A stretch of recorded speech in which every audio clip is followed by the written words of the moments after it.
말씀 속에서 여러 가지 언급해 주셨습니다. 그만큼 위험 요인들이 많다 보니 백반증 치료 시에도 고려해야 될 사항들이 참 많군요. 네, 맞습니다. 일단 햇볕을 쬐면은 피부가 검어지니까 햇볕을 무조건 쬐면은 도움이 되겠다라고 생각할 수 있겠죠. 그런데 색깔을 만들어내는 것은 멜라닌 색소 세포겠죠. 백반증은 그 세포가 없어졌기 때문에 햇빛을 아무리 쬐더라도 그 부위는 검어지질 않습니다. 네. 반대로 정상 부위에 있던 멜라닌 세포가 색소를 만들어내니까 오히려 두 부분의 대비가 훨씬 더 잘 되어서 눈에 많이 띄게 되겠죠. 그렇겠네요. 그래서 빛 치료를 할 때에는 그 부분들을 생각하시고 주의를 하셔야 되는데 오히려 표시가 더 많이 난다면서 불만을 토로하시는 분들도 있으십니다. 그래서 개인적으로 밖에서 햇빛을 쬐는 것은 좋지가 않고요. 병원에 오셨을 때에는 이제 적절한 광량을 쬐므로써 크게 대비가 되지 않고 그 백반증을 치료할 수 있는 용량을 맞추어서 치료를 해주게 됩니다. 그 다음에 이제 가족력이 있으면은 좀 더 오래 지속될 수 있겠구나. 그리고 다른 질환, 아까 다른 자가면역 질환들이 있을 때에 좀 쉽지 않겠구나라는 그런 생각도 하게 되겠고요. 울륨 모반이 있을 때는 그 가운데 있는 점이 원인 인자라고 말씀을 드렸지 않습니까? 그래서 그걸 두고 치료를 할 때는 치료가 참 쉽지 않습니다. 그래서 우선 해야 할 일은 그 점을 먼저 제거하는 것이 우선이고요. 그 이후에 백반 치료를 하게 됩니다. 자, 그래서 그런 것들을 고려해서 치료를 하게 되는데 그러면 실제적으로 치료하는 물질들이 어떤 것이 있겠느냐?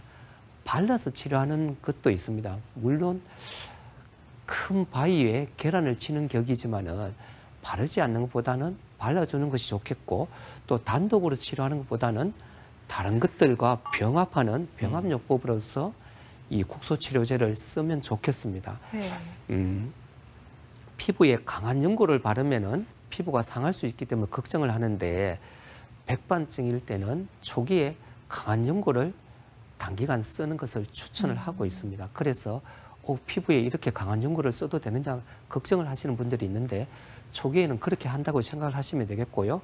가장 보편적으로 흔히 사용하는 방식이 광선요법입니다. 범위가 넓을 때에는 일일이 부분적으로 빛을 쬐일 때는 시간이 너무 오래 걸리니까 통 속에 들어가서 짧은 시간 내에 넓은 부위를 쬐일 수 있는 그런 방법을 택하게 되고 어느 한 부위만 있을 때는 통 속에 들어가서 전신을 쬐일 필요가 없겠죠.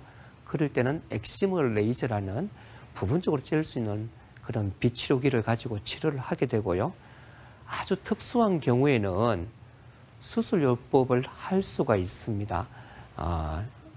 백반에도 수술을 하는가? 이렇게 생각하실 수 있겠는데 수술요법이라는 것이 있어서 치료를 할 수 있게 되고요. 그것은 다음번에 또 설명을 드리도록 하겠습니다. 네. 그리고 이제 기타 다른 방법들이 있는데 색깔을 만들어내지는 못하지만은 피부를 조금 검게 일시적으로 만들어낼 수 있는 물질이 있습니다.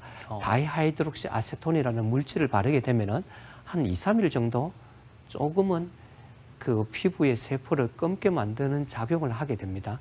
그래서 급하면은 이 물질을 한번 발라볼 만하고요. 거꾸로 모노벤존이라는 이 약재는 아까 페놀 같은 그런 역할을 한다고 보시면 되겠습니다.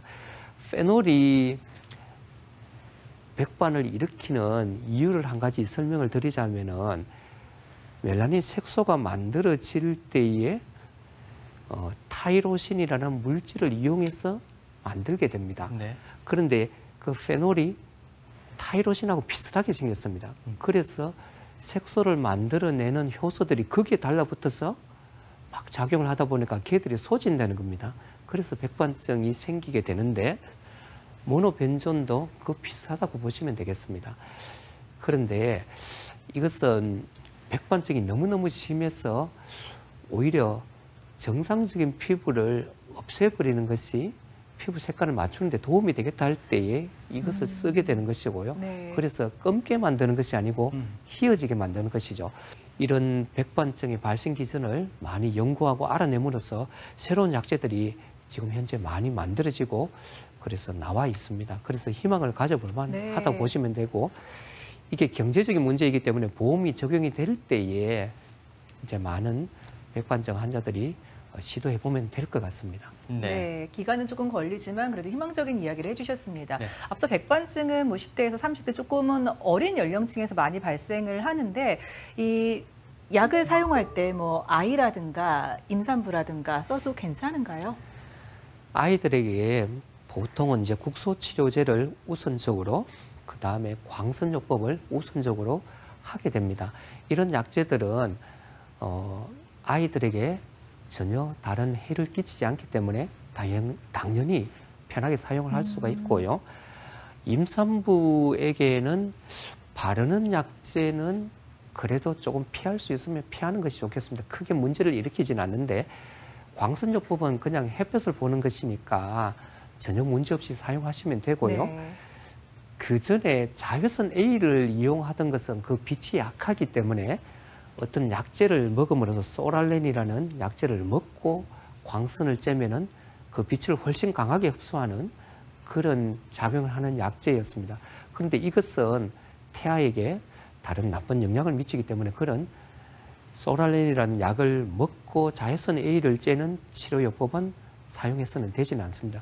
그런데 다행히도 현재로는 그런 자외선 A를 이용하는 요법은 하질 않고요.